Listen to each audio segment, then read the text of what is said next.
Hello, and welcome to Shite Talk, an Irish history podcast.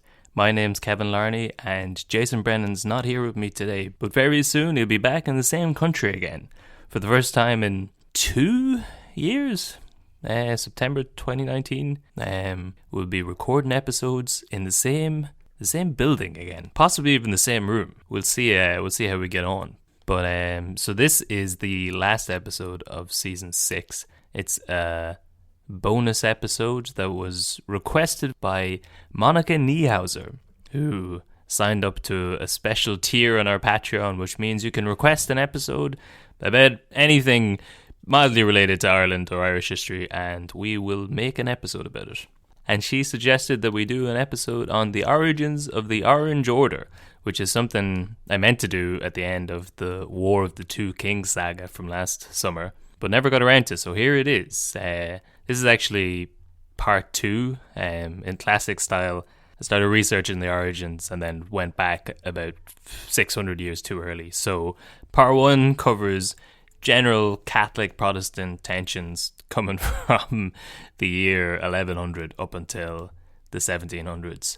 And we do a recap at the start of this episode about what was happening around the start of the 1770s, going into the 1780s where this story is set. So that should bring you up to speed. But if you want to find out more, you can head over to Patreon and listen to that full episode, along with all of the other episodes we have up there. And you can become a Patreon, just like Monica Niehauser and all the other sound folks over there. So that's the pitch for the Patreon. I also wanted to give a shout out to Robbie Corcoran, who is a very sound man that I met at a festival a while ago. He helped me make a fine cup of recovery coffee. So hopefully this episode finds you well, Robbie. And the other thing I wanted to say before this episode, and the reason why it's a bit later in the week, is because we're trying to finalise a venue for our very first live gig. Jason's back in the country soon, and we decided to do a live Halloween special on Samhain. And we just got a venue confirmed there in the last few hours. It's going to be in Shinay, downstairs in Shinay, on Saturday the 30th of October. So in about 3 weeks' time. And we'll be doing a live Halloween special there. And that's in thanks to Ali O'Rourke and the Hysteria Comedy Network, who have just started back running gigs in Shinay. So definitely give them a follow, give Ali a follow, and check out all the other events they've got coming up in there. But yeah, we'll be there on the 30th of October. And it should be the first of a few live gigs we'll be doing over the next couple of months. We've got a few things set up. And the long-term goal is to research a story about every small town in Ireland and then go there to do a live show about it. So if you've got any suggestions for venues in your hometown or stories to tell, then let us know. You can email us at shitetalkhistory@gmail.com, or you can get us on Instagram or Facebook at shitetalkhistory, which is also where we'll be putting out details of whatever live gigs we've got coming up. And tickets for the Halloween one should hopefully be up there by the time you're listening to this. And that is everything, I think. So here's the end of season 6. This week's episode about the origins of the Orange Order. Gather around now, you're in for a story. Old tales of lore, all in search of a glory. The history and mystery of lads, lasses and all. Discoveries and voyages, the rise and the fall. Follow me now as we go back in time. We trace the steps of Irish heritage to find. Jason from Carlow and Kevin from Dawn. Guide you through the ways of Shite. The 1780s, County Armagh, Catholics and Protestants are on top of each other. It's pretty much 50-50. Apparently it was the most densely populated county at the time. And it's the scene of a series of Is that just outrages. a really slight, like a backhanded, they're thick as Yeah, shite? they're in there thick. You know, your county, it's so dense. You're like, I mean, it's Leitrim. There's only about 50 of us here. You're like, nah, it's the densest county I've ever been in. But yeah, the tensions were rising because penal laws were being revoked. So laws that were in place to keep a good working Catholic man down were starting to be repealed. So the Catholics were now, initially, I think the first one they lifted meant that they couldn't buy land, but they could rent land for 999 years or something. So they started renting up land that Protestants used to live on. And possibly even more important than the land, they started muscling in on the Protestant linen trade. So now they're competing for the same linen jobs. And around about the same time in the 1770s, the Irish Volunteers were formed to help protect Ireland from invasion from either the French or the Spanish, because the British army was occupied with the American Revolution halfway across the world, and as is true for pretty much any time in the past, they were in various states of war with half of Europe. So they needed a bit of extra home protection. So the Irish volunteer militias were formed. And some of these militias were purely Protestant, but a lot of them also let Catholics in, which meant that despite the penal laws which are still in place, which meant that a Catholic couldn't own a weapon, Catholics were now being armed and trained in these militias, which is worrying news to any good God-fearing Protestant. True, but what have they been trained with? Hurleys? No, they're given like proper... Oh, right. This is the first time so they're not allowed legally own guns, but if they're in these militias, they're given guns to train with. So this is the first time in like 80 years they've been able to hold a gun. Yes. It's like you can't have a gun in Ireland, but if you're a far... Yes. What you should be allowed an AK-47. Yeah. For hunting. To take out those pesky crows. Yes. That's I think one of the only times I've ever seen a gun in real life was my dad had a shotgun from my granddad to shoot crows. And I would have been pretty young, and I'm just remembering this now, but I remember going into it, I knew where it was kept, and I remember going into the room and like opening the drawer to look at it. Just like in all those PSAs about guns. No, that's exactly what happened. I'm just after remembering that now. But yeah, I knew there was a gun in the house. I went and I found it. It just sounds like a scene from a Lenny Abrahamson film. Yeah, you're just like, you see it and you're like, okay, there's something up with this kid now. There's going to be no one's going to do anything about this for fear of causing a stir. But in about 2 acts time, this is going to come home. This is a literal Chekhov's gun. Yeah, I think that's pretty much where we were at the end of the last episode. So heading into the 1780s, in 1782, some more of the penal laws were revoked, meaning the Catholics now could outright buy land, and it removed most of the restrictions affecting Catholic education and the Catholic clergy. So this, like the last one, was put forward by Luke Gardner, who is the man behind Gardner Street, who I think we talked about his family before. They were instrumental in like doing up all of what's now the north side inner city Dublin, I suppose. They widened all the streets and got the whole place looking well. Just sounds like a weird thing to be like.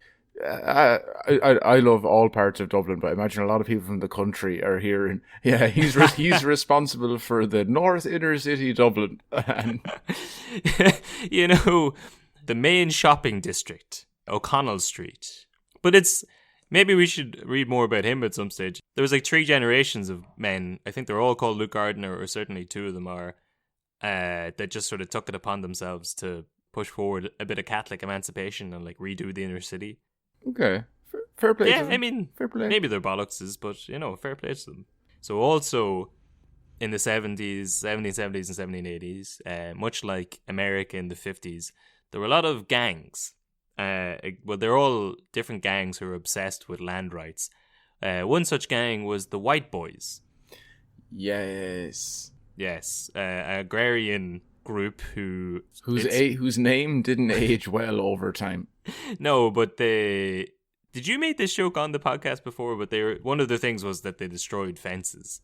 And I think you'd said they destroyed fences because traditionally white boys can't jump. That does sound like a joke I would make.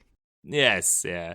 Well, what their brand of like. Why didn't if I did make that joke? Why didn't I write it down and do it like in stand up then? Because who would get that especially if you're in America too? Any of my jokes? That's fair.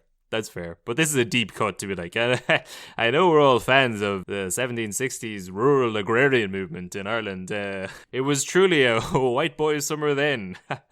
Chet Hanks. I'd actually love to see that said. I'm sure there's something there. I know. I just have a feeling I'd delineate into jokes about the Proud Boys, and then the whole thing would be confuddled and it'd be too much. I really like, I suppose it has followed on in the Proud Boys today, but I really like the idea of all these like armed militia groups. They all refer to themselves as like the something boys, which is it's adorable.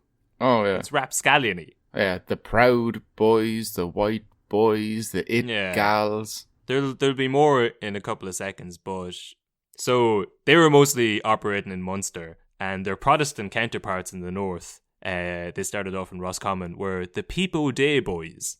Mm-hmm. Another group of hard. A peep o' day Hardened. keeps the doctor away.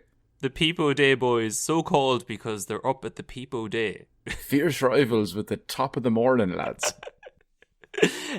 So they were the Protestant counterpart. Also, in a lot of the accounts of the gangs at the time, politicians would get up and talk about banditti, which I guess is the plural of bandits, or the plural of bandit. But I've never heard banditti. Would it be banditti? Banditti. But it's a great word that we lost. I don't know why we say bandits. It's just not as fun. Bandit. Yeah. Oh no. Yeah, for sure. So yeah, the Peep O'Day boys are active around Roscommon, and then they spread out into the north around like the late 1770s, early 1780s. In July 1784, in Port Morris, two Presbyterians get into a fight which spirals out of control and leads to the formation of the Napak Fleet Gang, the Bowen Fleet Gang, and the Bunker Hill Defenders. All of these gangs were formed out of men who'd previously been in the volunteer forces, the Irish Volunteers, and did they realize that all of their names are adorable? I don't know, but that's another thing. I guess it's good that we don't have Roman militia anymore, but all of the names in this are fantastic. So those three gangs sort of they start a rivalry around 84, 85, and all the Catholics are looking on at these Presbyterian gangs, and they're brawling in the streets, and it's all largely going unpunished. And the Catholics, they're also now trained up by the Irish Volunteer Forces, and they decide to form their own protective militia against attacks from the Peep O'Day boys. And the most notable gang in Armagh at the time were the Catholic Defenders. It's not. They're letting everybody down. They are, yeah. It's unfortunate. Especially if they're going to be the big one. If they're going to be... This is, yeah. They will eventually turn into the Ribbon Men. There you go. That's pretty good. That's way better. That's at least it's something. Because I've been like, I don't know if you know this about me. I don't know if the listeners. One of my favorite films, one of the most influential films of my entire life, The Warriors. Yes. And all I can imagine now is this. But like these Irish militia groups, but in New York during the 80s. Well, actually, yeah, I left it out of this. Well, pretty much this does happen. Well, in New York in the 1880s or maybe the 1870s, so 100 years after this, the Orange Order are marching around and they get into a giant riot with some Catholic defenders, and many people are killed. Oh. I just sent you, I don't know if you saw that, but before this, I just sent you a cartoon from that incident. Yes, the alligators. It's a load of alligators coming out of the river, and their heads are Pope hats. And it's an Orange Order man defending children on the beach from these alligator popes, and it's amazing. Yeah, I'll set that up on Instagram after this. But so a lot of these groups are adjacent to the Irish Volunteer militias, and especially on the Protestant side, the militias would essentially be made up of the Peep O'Day boys.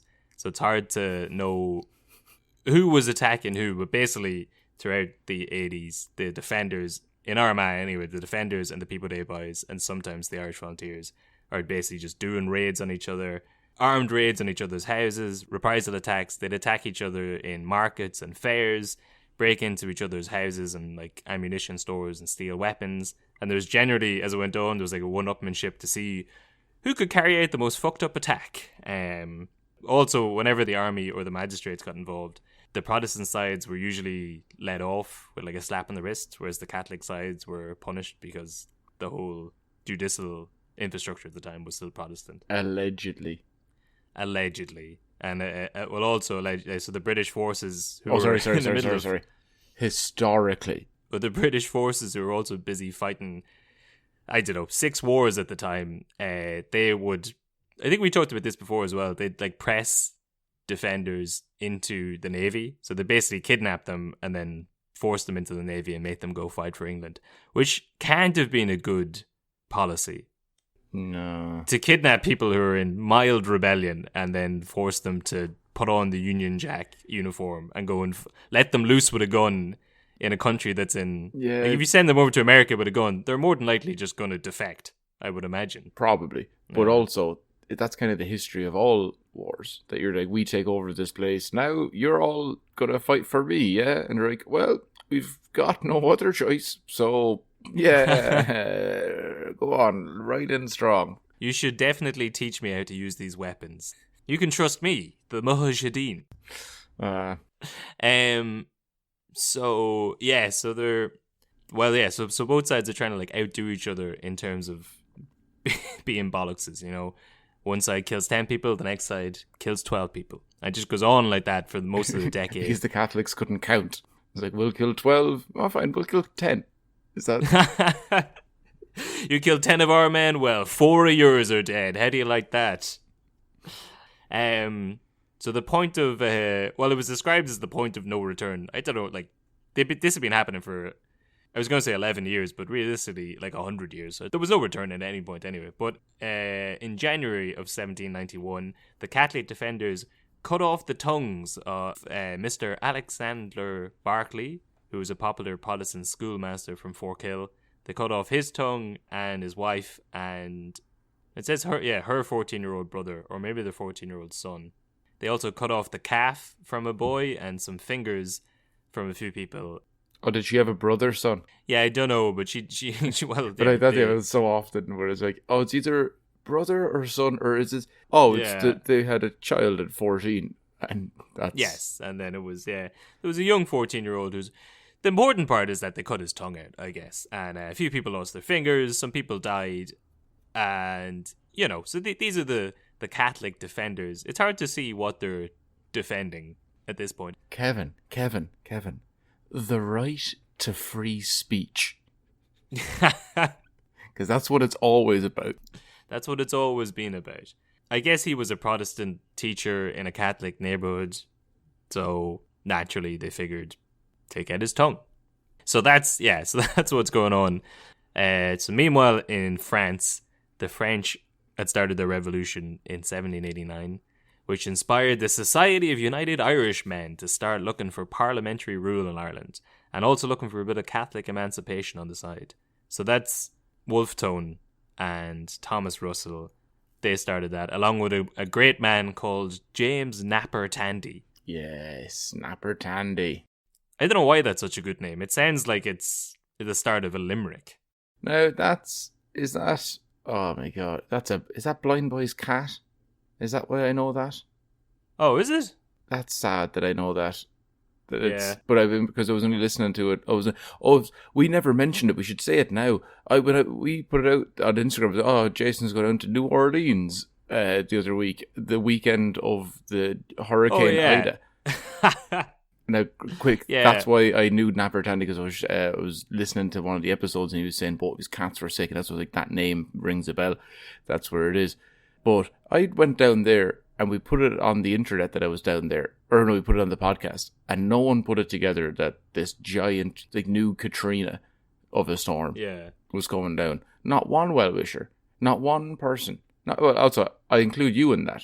Yeah, but you told me you were coming back. Yeah, but you didn't know when I was going there. That's like... Frodo told... There was no... You went and then there was no hurricane. And then I got a message from you in the middle of the night being like, oh, I'm turning back because there's a hurricane. I was like, psh, what a coward. And then the next day I was like, oh, shit, that's a proper storm. Well, but at that stage you were already back in Austin. I was not. It took us 48... Oh, you went to a Lord of the Rings themed restaurant and hung out there. Well, yeah, you gotta lock down somewhere safe. And where's more safe than the Shire? It was good. It was Houston's first ever vegetarian restaurant. Right, so you were in Texas. I was in Texas, but I wasn't in Austin. Texas is a very big place. Yes, yeah. I was a good 4 hours away. But you're right about, Blind Boy's cat. He's got 2 cats. One's Napper Tandy and the other's Silken Thomas. Yes, Silken Thomas, who is a fan, is a Shy Talk alum. No, I don't think we've mentioned Silken Thomas before. We've mentioned him, yeah. We've never done we've not had a full episode on him, but not everyone gets that. That's why alum. Just because you're like a college alum doesn't mean you were good in the college. It just means like you played rugby or went on to do something afterwards. You can be an alum. That just means that you were there. I'm pretty sure most of the people in DCU who are alums didn't even graduate. That's why they're alums. Yeah. They were like, they went on to be famous because they left early enough to still have a chance at that. They need the numbers though. They'll boost it up. Well, there you go. Why did you know that? Was he talking about it in a recent episode? Yeah, he had mentioned both of his cats, and that's why it was only like 2 weeks ago or whatever. So that's why it's in my head, because they're both great. In fairness, great names. They are great, Nate. Yeah, like to the point where I went and researched a bit more about him. So he ended up later on, he joined the Catholic Defenders and would eventually bring them into the fold with the United Irishmen. But a year after they started the Society of United Irishmen, he would get in a duel with the Attorney General of Ireland, a man called John Toller, after Toller referenced Tandy's great personal ugliness. And so straight away, I'm coming in there going, well, I'm on Napper Tandy's side, because this guy's got such a forgettable name, it's already slipped my mind. It's already gone. Toller, was it? T-O-L-E-R, like Tooler, but less cool. Yeah. But I've seen drawings of Tandy. He is an ugly man. I think that's fair to say. Is he offensively kicked? Yeah, he's... most men, if they were called ugly, wouldn't duel over it unless they knew they were ugly. You know what I mean? They're really ugly, yeah. Yeah, it's only because it struck a chord. Most people would be like, water off a duck's. Do you think he ever considered just staying at home and not going out in public, if that was the case? Yeah.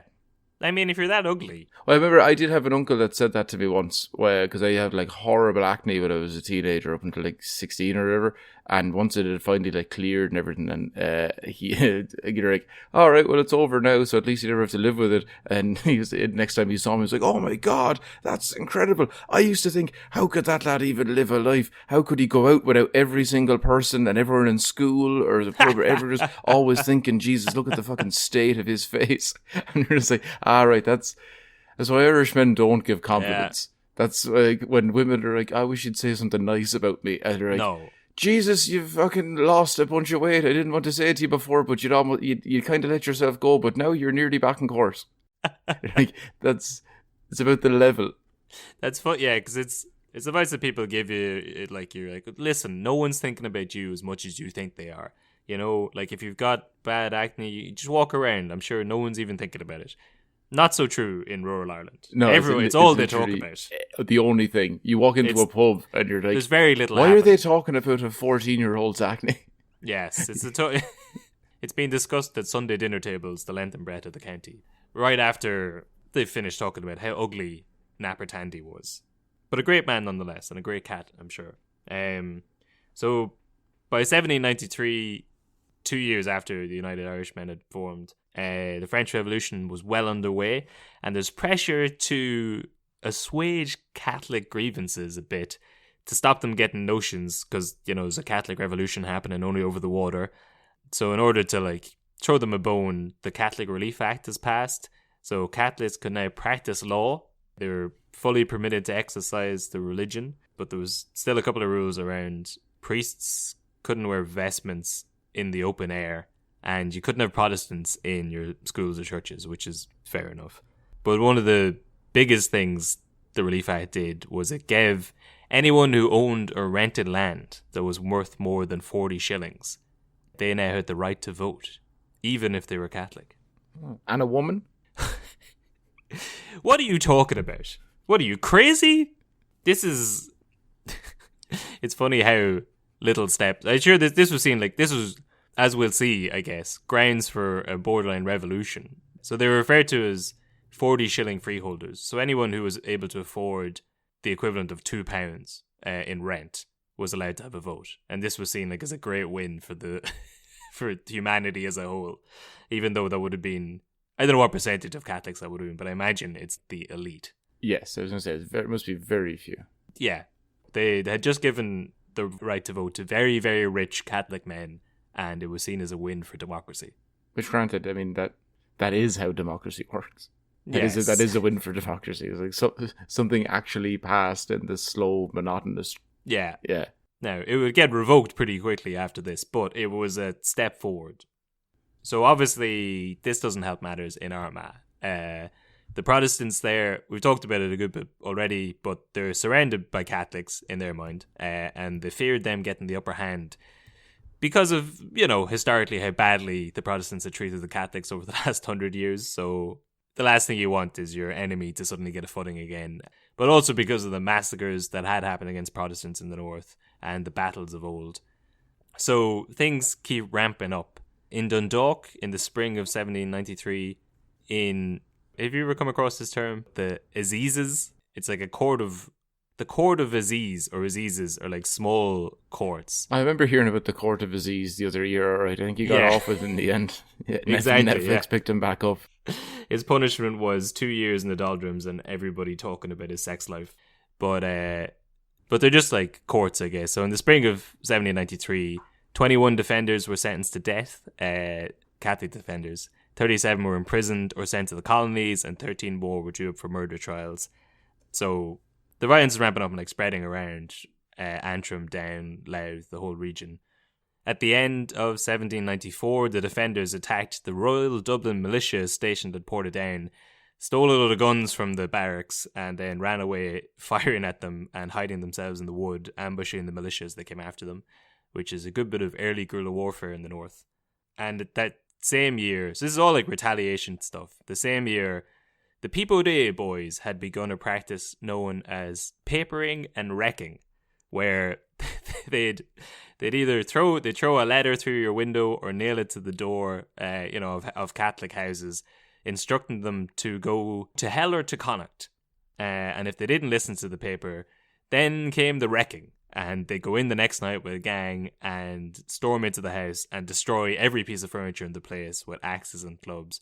Apparently they'd mostly focus on like looms and linen related stuff, because I guess all this stuff is like tied up in religious animosity, but at the heart of it, a lot of it is just that they don't want them competing for linen jobs. So they'll go in and be like, let's rough the place up, destroy furniture at random, but also make sure and take out the means of production first of all. You know what their fake god hates? A waste of linen. Seizing the means of production. Well, you imagine it is just some like, this is pure conjecture, I guess, but you'd imagine it's a lot of young lads who are being sent out, and one older gentleman who stands to make or lose a lot of money, riding them up on like religious lines, like and make sure and destroy the looms as well while you're in there. That's important. Now let's not forget about that, and burn the yarn if you can get it too. Protestant God hates yarn, right, boss? Yeah, that's right, kid. Get to work. But yeah, so that to hell or to Connacht line is fairly famous. It was meant to be said by Cromwell during the plantations of the 1650s, but much like everything in history that's well known these days, he probably didn't say that at all. Probably not. But also, is that a beer yet? Can I coin that now? To hell or to Connacht. To hells or to Connacht. Wow. Somebody. Rascals. Yellow Belly. Come on. So it's debated whether he ever said that. The idea was that Catholics in Leinster were given the option to either be murdered or sent to Connacht. But at the time, like the land in Connacht would have been seen as being better than like the stony fields of Monaghan. But the idea is that they wanted all of the Catholics to be the far side of the Shannon, maybe away, trapped between the Shannon and the sea, and away from England. But whether he said it or not is inconsequential, because 100 years later, it was in the cultural consciousness, and the Peep O'Day boys thought he said it, and that's all that really matters. So they were writing this on letters, throwing them, I think the classic wrapping in a stone, fuck it through the window, and if the Catholics weren't out, they come back the next day and smash up their looms. Fair. So in spring of, I feel like I keep saying this, but it keeps happening.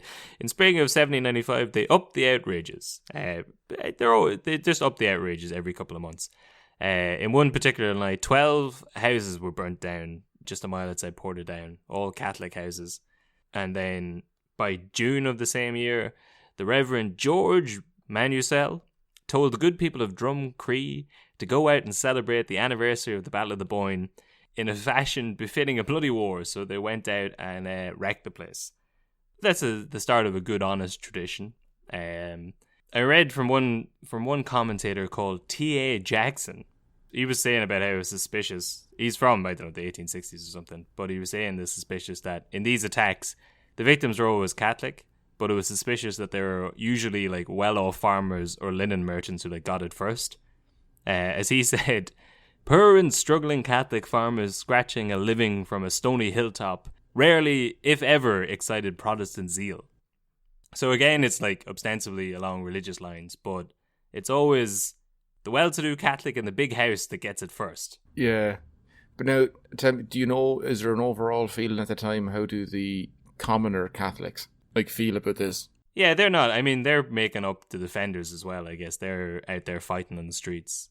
But but in terms of like when they're like, the elites getting it's just the elites. But like, what's an elite Catholic at the time? And you're still gonna row in behind your own, I suppose. Straight backs, knuckles not touching the ground, no webbed feet, only 2 shins. Those guys, you know, the cream of the crop of Catholic Ireland.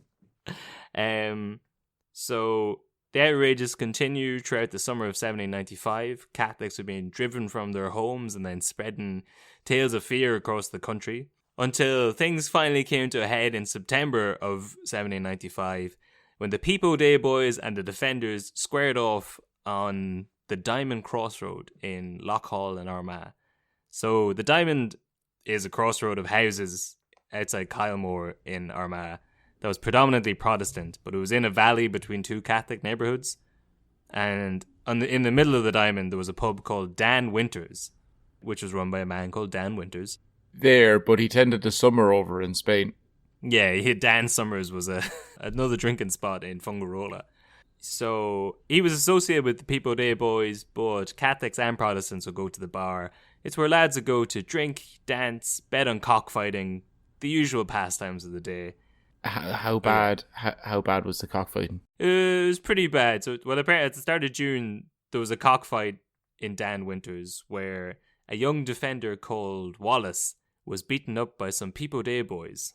And then a few days later, on the 9th to the 10th, there was a dance in Dan Winters where it was mostly Pepo Day Boys, and they started taunting the Catholics in what was described as a most scurrilous manner. Oh. And the defenders kicked off a fight, but they were outnumbered and kicked out of Winters pub. So then on the next night, they were all at a wake in one of the Catholic neighbourhoods that were like, you know, on the top of the hills of this valley in Faughart. And the Pepo Day Boys are all back at another dance in Dan Winters. I guess it's like the most happening spot in Armagh. And in the fact, I suppose it's lost to the way you say it now is just in my head that his name is Dancing Dan Winters. Maybe so, yeah. Dancing Dan, oh yeah, like a Dancing Dan Winters. Yeah. But this is one of those facts, I suppose, that's lost to the winds of time. It's unknown which of the sides were drunker, but all the Pepo Day Boys came out of the bar loaded, and all the defenders were leaving the wake loaded. They started shouting obscenities at each other, and then started shooting, and then started firing shots at each other. Everyone was drunk and out for blood, but they were so bollocks drunk and so far away from each other that they spent all night shooting. They were still shooting when the sun came up, but no one was killed or even injured, so I guess no one was shot. They were all very drunk. And then when the law came in the next morning, the defenders scattered, but the Pepo Day Boys got picked up and arrested until the officers found out that they were Protestant and then let them go. No, but you said they spent all night firing at each other. Yeah. And out of the two groups, it was the Pepo Day Boys that didn't think, okay, it's time to get out of here now. That's their whole thing. Yeah. They're up to, well, they loved the Pepo Day. Whenever the sun came up, they were just like ready to go. Yeah. Yeah. It's the Pepo Day Boys. But yeah, so like I guess this is something that happened a lot apparently, that once the officers find out they're Protestant, they just get sent off with a warning. So that sort of kicked off tensions again in Dan Winters' area in the Diamond, and that goes on all summer until September 1795, when a 3-day battle broke out around the Diamond Crossroad. You got the defenders on Faughart Hill on one side, and the Pepo Day Boys and their allies on Diamond Hill in Grangemore, with Dan Winters' pub and fields and stuff in between them. Who's on the other? Wait, Dancing Dan Winters wasn't at the crossroads. He was in between. Gotcha. So it's hard to know exactly what happened at the Battle of Diamond Hill because it's so wrapped up in Orange Order myth. This is the origins of the Orange Order. So it's hard to get like an unbiased review of what happened. But according to one Protestant newspaper, the Catholics had blocked the road at Derry McCash Chapel and attacked the approaching Orange men, who in their defence fired on the lawless mob, shooting down 16 of their cowardly assailants. 7 Protestants have been arrested, but none of the attacking party. So that's, probably what happened. Probably. Now, they say so they blockaded it. Does that mean they were walking down the street? I don't know if that account was written about 50 or 60 years after it happened. Okay, yeah. Because I basically, think it's just because what that sounds like is that like, even if they did block the street, you started firing because they were like, and in Yeah. their defense of this blockade, because you know what blockades are like, they often move forward real quickly at you. yes. They were like, let's shoot a bunch of them. 16? 16 cowardly assailants, Yeah. even though it doesn't say that they had guns. No, they were just really walking the road. Well, look, this is a very busy road. They're trying to clearly block it. It's one of these Catholic ruses. So that's one account. Another account said that apparently Dan Winter's pub / house, because I guess he lived there, was burnt to the ground. And also, apparently, at some point, the Peep O'Day boys were reinforced by a group called the Bleary Boys from County Down. I assume that they're the Bleary Boys from Newry. They had been the Bleary-Eyed Boys until bad press had made them rethink the name. The Bleary-Eyed Boys, standing side by side with the Peep O'Day boys, but with more watery eyes. Continuing the strong tradition of naming these militant groups after the something boys. So once they were involved in the battle... Basically, all of these militia groups, they've been set up at a lock-in. Oh, yeah. Like in the wee hours of a lock-in. They're like, what will we call Definitely. ourselves? Let's call ourselves the Peep-a-Day Boys. Let's call ourselves the Bleary-Eyed Boys. Let's call ourselves the Early House. The Napper Tandies. I wish someone had called themselves the Napper Tandy Boys.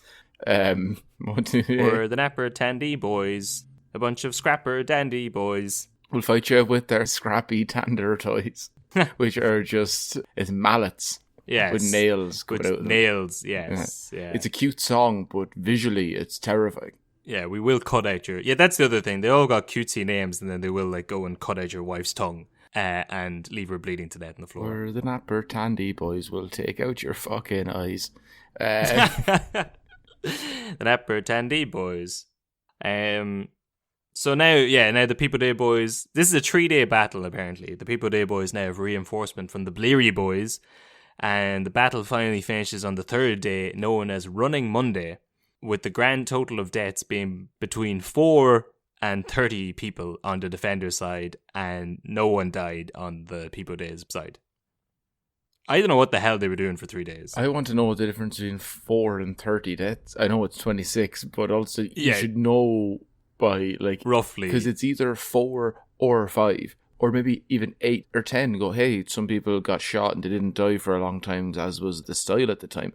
But to go like, hey, it's either 4 or like 750% of that.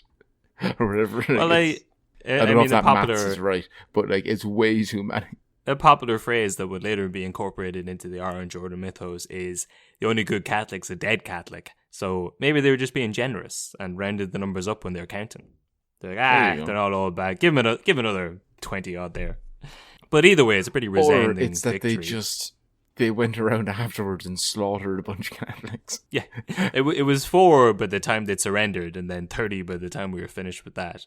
So according to Soundman John Mitchell, that we covered before. Yes, he is a shite talk alum. He is, yes, and a bit of a bastard. But he got his start, I think, working when the Orange Order were in full swing. I think he got his start defending Catholics against Orange Order lawsuits in Armagh. Or he would have been from around this region. I don't think he'd be born yet, but anyway, I don't know. He was talking about this battle. He said, the Protestants, well, he probably would have had a northern accent, so the Protestants, have an abundance of arms and being sure of the protection of the magistrates, were not slow to accept such an invitation. But nothing can be more absurd than to term the affair a battle. Not one of the Orange Party at the so-called Battle of the Diamond was killed or wounded.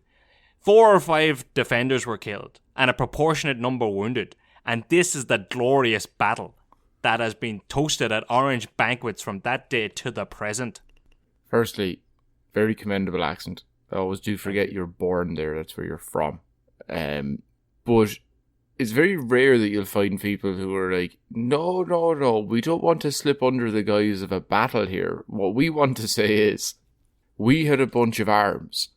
They were basically blockading a street or something, and then we slaughtered them. As in, like, don't...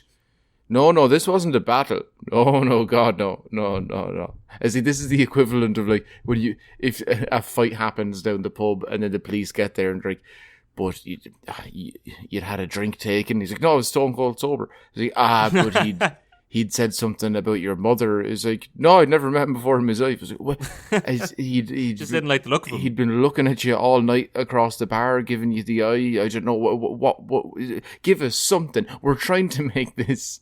Because if you don't give us something real soon, we're just going to have to open that door and say he ran away. Cause Mitchell calls an invitation there, and I think that was another version of events was that they, like kids after school, just agreed to a battle. Things had been heating up all summer, and they were like, right, me and you, Diamond Hill, Monday the 21st, let's go. So it could have just been an orchestrated thing, which makes even less sense considering how few people died.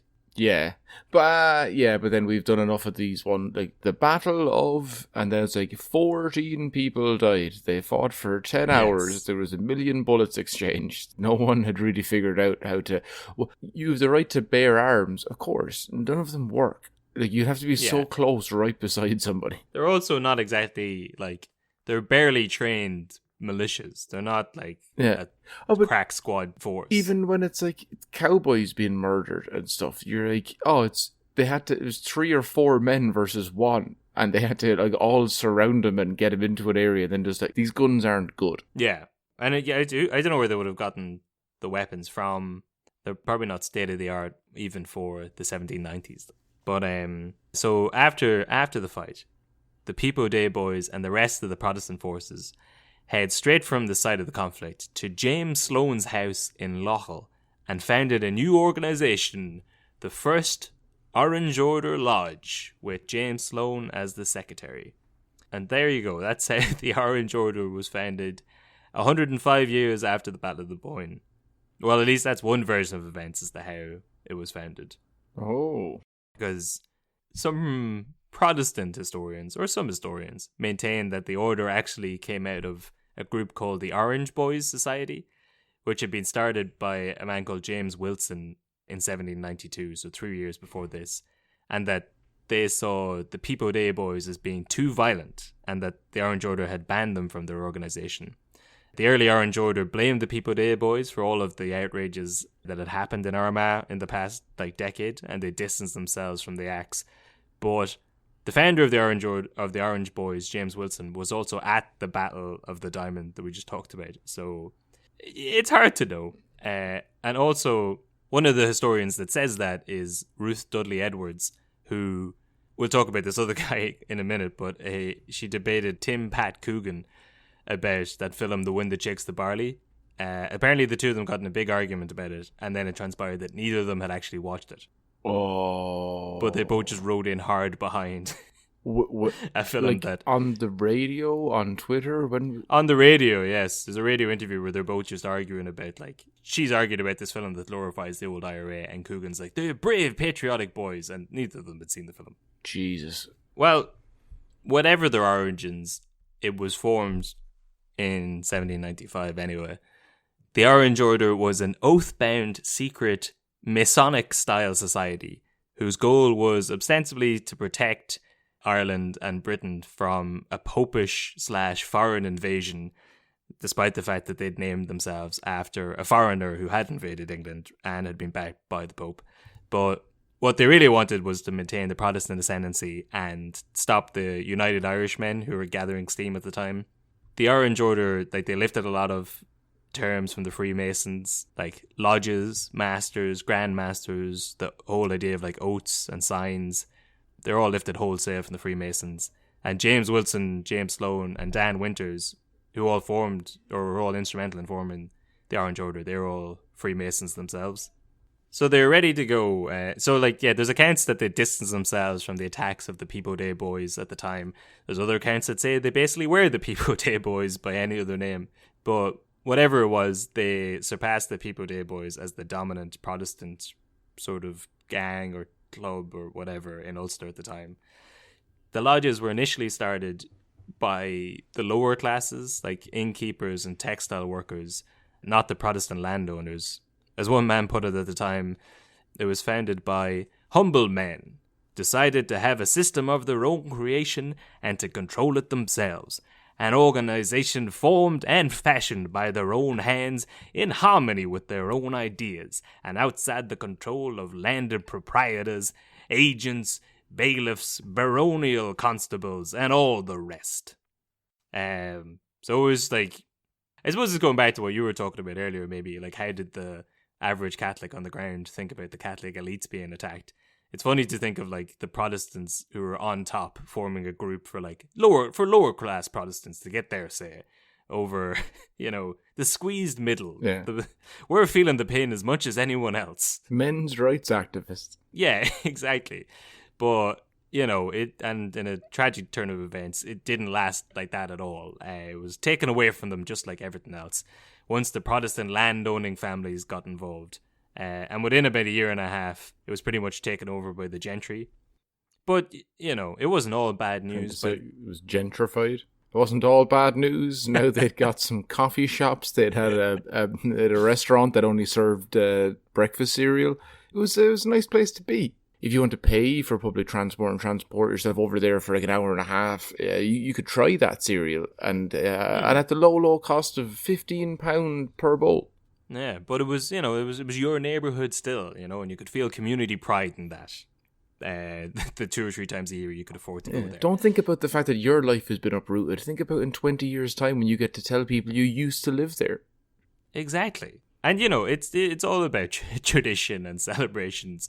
So, by the summer of the following year, they had started the glorious tradition of marching to celebrate various military victories. So this is like the celebration of the glorious 12th of July. We'd covered this before, but the Battle of the Boyne had actually taken place on the 1st of July on the Julian calendar and the 11th of July on the Gregorian calendar, which they'd started using in 1752, so like 50 years after the battle. The celebration then became an amalgamation of the new date for the Battle of the Boyne and the Battle of Ogham, which had been fought on the 12th of July. Because even though the Battle of Ogham was a more important... Ogham, you're right. Yes, I already got a bollocking. Yeah, you went full Shrek on that. Thank you, Chase. Ali would have been on to me again for pronouncing that wrong. But so that was the most important. That was definitely the more important of the two in terms of military victories. But King Billy wasn't at that one, and the lads really liked King Billy, so they focused on the Battle of the Boyne more. So according to the Orange Order, they were celebrating William's victory over despotic power, laying the foundation for the evolution of constitutional democracy in these British Isles. Okay. So that first year, about 2,000 Orangemen marched at the 12th of July. And then by the following year, 1797, the procession was apparently between 10 and 30,000 people. And then the following year, it was supposedly a nationwide thing of up to 80,000 people. It was the electric picnic of its time. Yeah, like it was like a festival. Well, I don't know about back then. Maybe by the 1790s, there was a rebellion coming, and then another rebellion hot in its heels. But like in more modern times, it is sort of seen as a festival. But they're growing in size massively, and within a year of the formation, back in 1796, I guess. Despite all the marching and the papering and wrecking that they've been doing, because the United Irishmen were getting more ready, the British government chose to rely on the Orange Order to keep the peace. The British military commander in Ulster at the time, a man called Thomas Knox, said, "We must to a certain degree uphold them, for with all the licentiousness, on them we must rely for the prevention of our lives and properties should critical times occur." What does licentiousness mean? It's a new word I learned that means disregard for law. Okay. So, Yeah. in a sense, it does have its origins in the word lie, isn't it? I guess. Well, apparently, disregard it's the truth.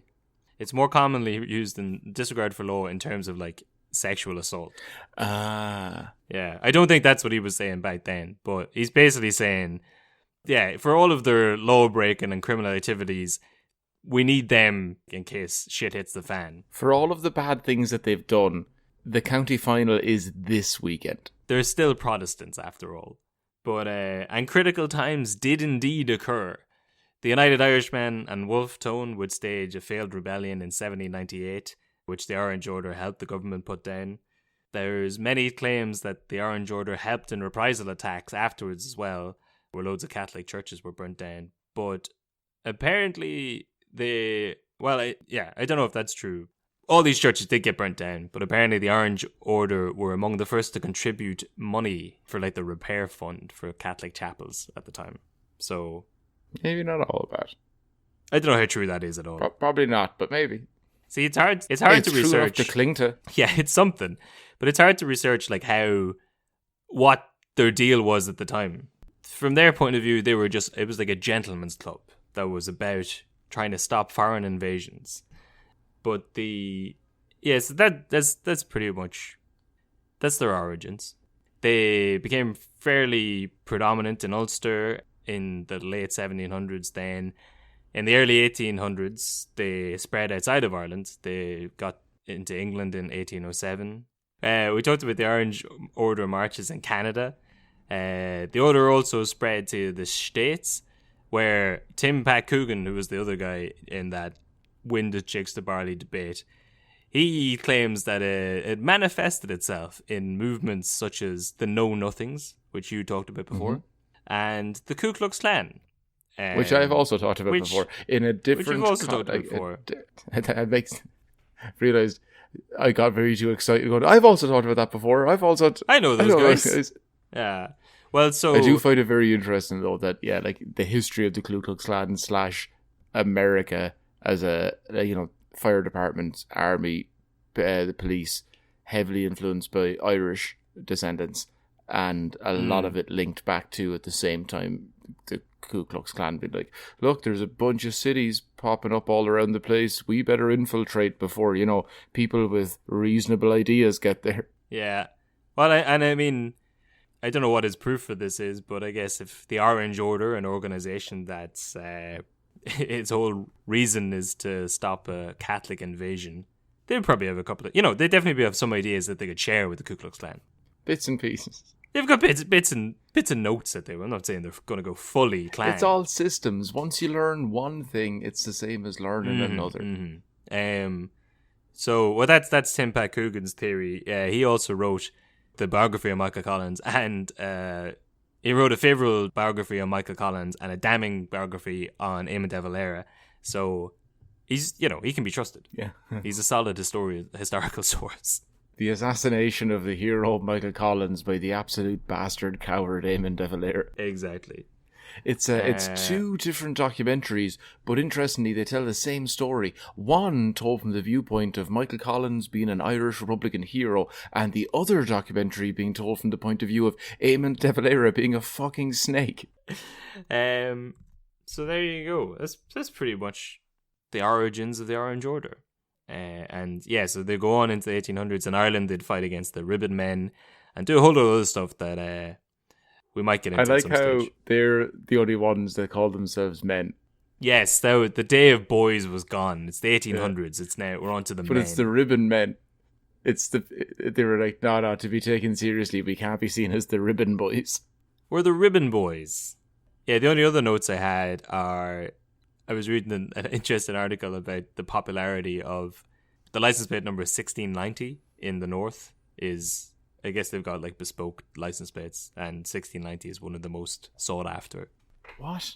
So like orange 1690 or like yeah, just like, or 1690. Apparently there was a few ministers would drive around it. That would be the most coveted license plate for the county, to get the 1690 ministerial plates. And to still know that 69 is right in the middle of that, and just to not care. Well, that was part of the joy as well. I don't know. That's what we've been saying for years. 6 and 9 makes 1. That's we need to get some of these Catholics and Protestants together, make love, fill this hole, this cavernous gap we have as a country.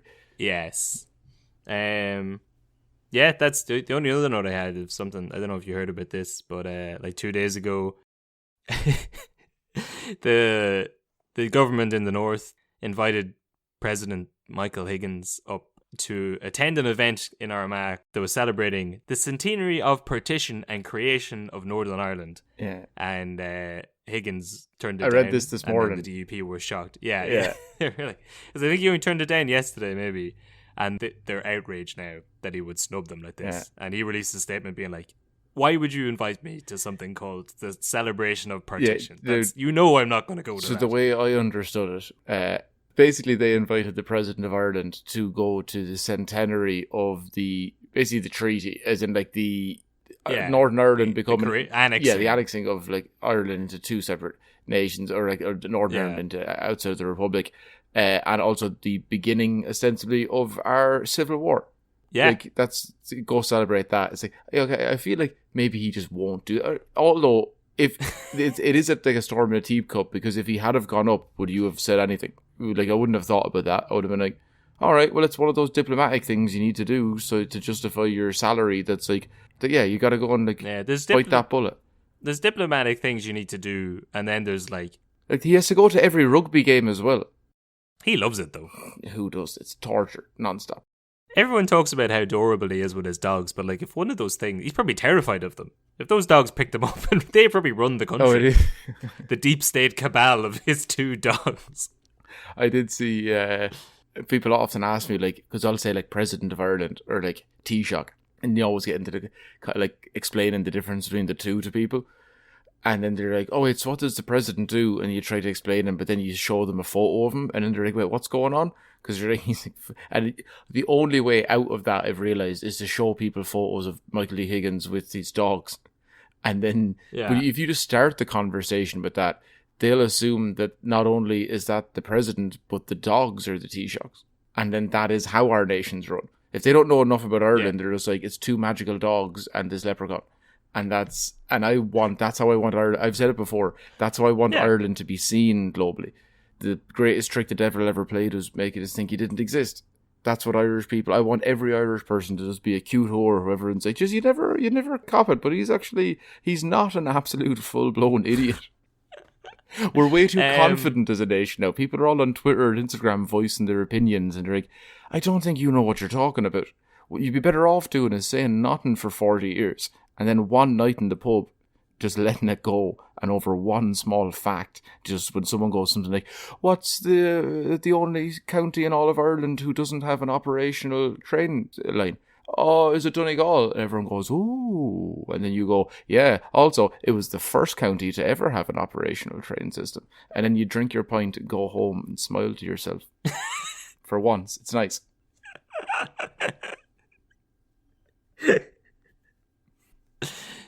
That's beautiful.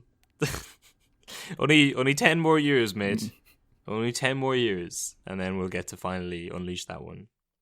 Well, actually, I don't know. I have a fact for you. After 40 years of being the strong silent type, if you want to break your silence in a pub and impress people, my good friend Tony Langan, he told me recently that the word quiz was invented by an Irishman. Actually, around the same time period we've just been talking about. In 1782, a guy called James Daly, who ran a theatre, had a bet with his friend to say that he could introduce a new word into the English language within a day. So he just walked around and like wrote the word quiz on a load of walls, and then people were like, what the fuck does that mean? He's like, well, I'll tell you now. And then that's where the word quiz came from. And that's where the word inquisitive came from. Yeah. Now, just like everything else about etymology, that may or may not be true, but every word that is like an unknown origin, an Irishman invented it. That's just a fact. But we might have. We did speak English. We did. Yeah, we went all over the place, and then we also had our own Irish language that we'd like bastardized to make up new words. Yeah, so we were used to making new words. It's kind of a thing. And also we couldn't understand. It's the same as like when sometimes like there's words I know a Polish guy from years ago, and he just couldn't get into his head. He used to he had perfect English, but there was just certain words he couldn't do. Like he would say semiak, and maybe that means something in Polish, but he would just use that for the word same. And then like it's the only in the middle of a perfect sentence, he would be like, it's the semiak as you saying to me, and they're like, no, everything you're saying is grammatically and syntactically like perfect. It's just like, you can't stop saying semiak. Yeah, there you go. Well, shout out to Tony Langan for that fact. He's given me many facts which I've robbed off him and bought in this podcast. We've both been bitten by the same dog, which sounds like a colourful metaphor, but that's actually just a thing that happened like 2 weeks ago. A dog bit both of us. But I was like, the Irish history bug? No, rabies. yeah, no, It's literally rabies. a dog bit me and then bit him. But so yeah, shout out to him. And shout out, of course, to Monica Niehauser. How did a dog- who This 2-part episode Oh, yes. it's all dedicated for Let's you. get that out of the So, way now. thanks Thank for you that. so much for forcing Kevin to do this. Yes, thank you. Because it for had been on the list. But also, Kevin, how'd you get bit by a dog? I was at a. I won't give away too many details. I was at an event. A that legal I- event? Kind of. I think it was a grey area event, but like the owner of the establishment, his dog got loose at about 4 or 5 a.m. and started biting people. Fair. We'll cut this out of the podcast, but like, And he did. yeah, he did. But he was. They took care of it like gentlemen, you know.